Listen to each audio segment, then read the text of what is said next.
Right. This is going to be a brief video about the $2.50 gold Indian coin. This book, The Collector's Guide to Indian Head Quarter Eagles, I did get this book, and let me tell you, this is a great book. I don't know if this book, you could buy it somewhere. There's no, ISBN number. Mike Fulgence, he's well known in the collecting industry. He's got his own company, Universal Coin and Bullion. He's got his own website. He's won numerous awards, and this is his book. And in general, you want to buy the book before the coin, and I would highly recommend it for this book. This book gives you a lot of good insight.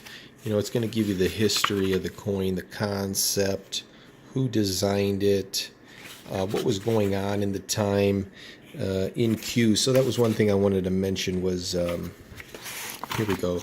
Take a look at this.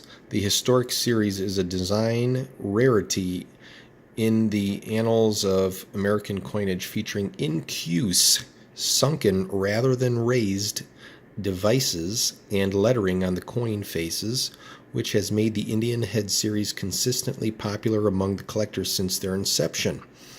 So basically, the devices is all the design. That's all of this design.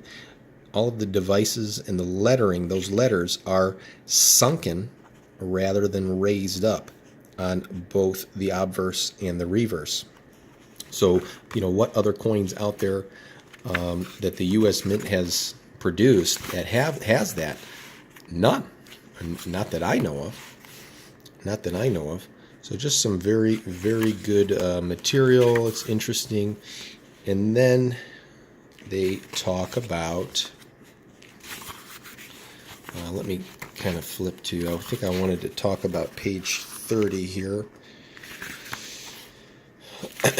Page 30, here we go. Why are they so popular? It's a beautiful design. Let me tell you, this coin here, I have it right here. It's just such a beautiful design. This was the one I picked up recently over the weekend. It's affordable. Militant, oh boy, what was his name? I just responded to a comment that there was a YouTube channel. I forget the full name. I just responded to the comment, something militant. I'm very sorry. I do apologize. But he had mentioned that he wanted to purchase some pre-33 gold and he can't wait. And I replied to his comment that, save up for it. And, it's affordable. Affordability. Not everybody can afford gold, but let me tell you, the $2.50 is very affordable. I want to tell you, at the coin show, the dealer was selling this to the general public for about $250. And, if you buy a couple, you get a little bit cheaper. This one was the nicest one. And if you had found one that was a little bit less condition, it's still authentic, but you would have paid less. Value potential. This it appears to be undervalued in today's market. It's selling for 30 to 40 cents on the dollar versus their previous highs. So, you can interpret that any way you want to. Completability. This is the only U.S. regular issue gold coin series not currently being minted that can be completed without considerable effort or cost. You could get a complete set of this, it's not going to be that hard to get a complete set of that, and I'll tell you, I think it'd be a good idea.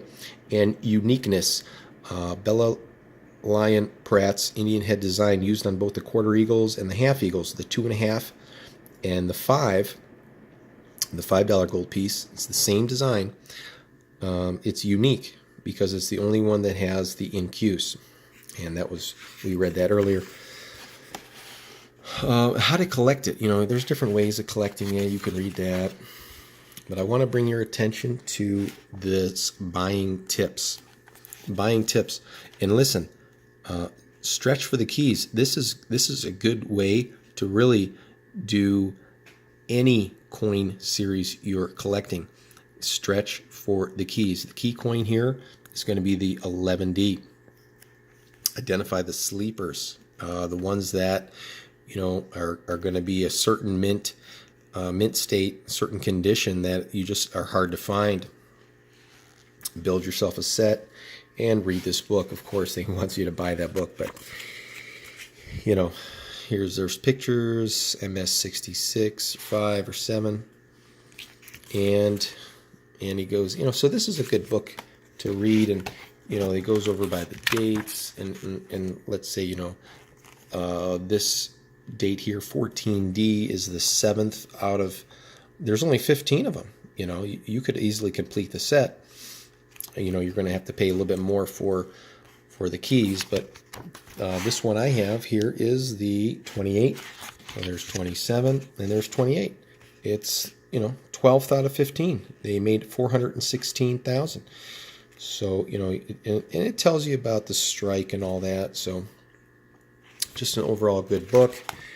Condition, census, eye appeal, and coloration. So there's a lot that goes into this series, and if you can find this book out there, I would put it on the shelf and use it as a reference guide.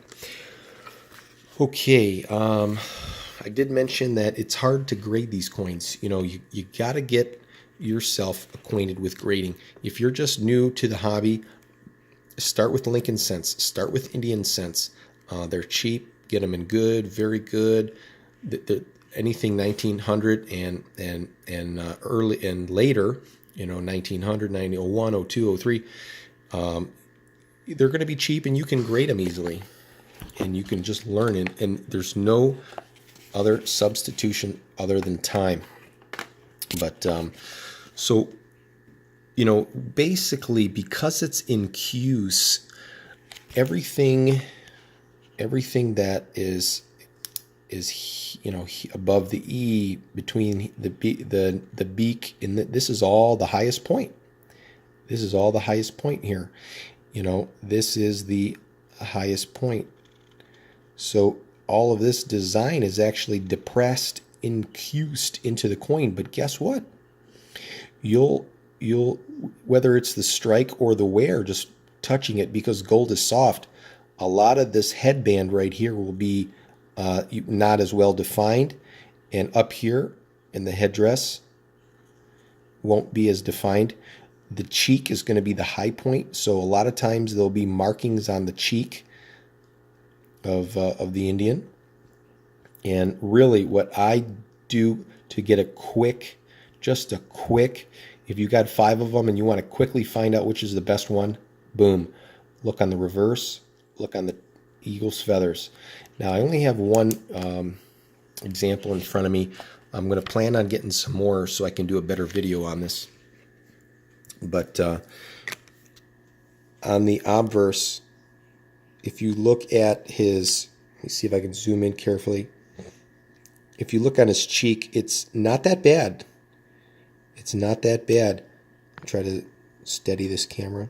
It's not that bad. You can see the design on the headband, the up and down zigzag right above his forehead, and also up by where the feathers start. And if you look at those feathers look really good.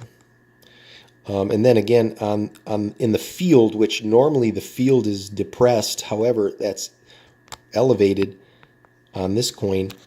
The field in general, let me refocus, is pretty good. I mean, you're going to have scratches here and there, but we're not talking MS69 here. It's going to be either between a AU, a BU, maybe a slider, something like that. So again, when I have a bunch of these in front of me now, what do? I go right to the tip of those feathers by the shoulder, and you can see them. They're trying to get this in focus here. It's tough, guys. But those feathers, you can see the details there,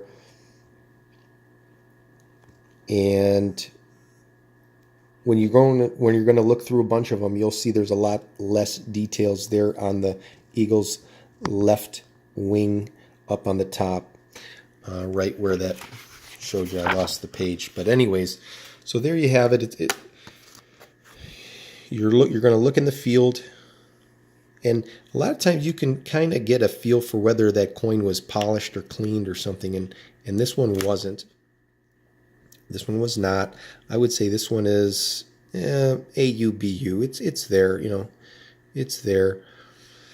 It's nothing high grade, but just for a cheap price to get one in your inventory, this one was the winner out of the bunch.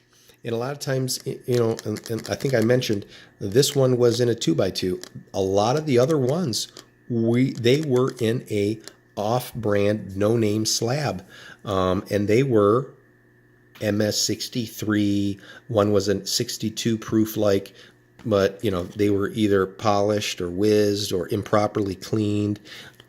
Right here, that eagle's wing, the shoulder there, was so smooth, flat, scratches all over the place in the field. So there you have it. Thanks for watching. I do recommend, number one, whether it's this book, or there's the photo grade book, or guess what, you can even get the app on your phone through PCGS. I do recommend one of those, and this book right here. This is a great book just to have on your shelf in your office, in your man cave, just to reference. And buy the book before the coin. Buy smart. And thanks for watching. See you in the next video. Bye.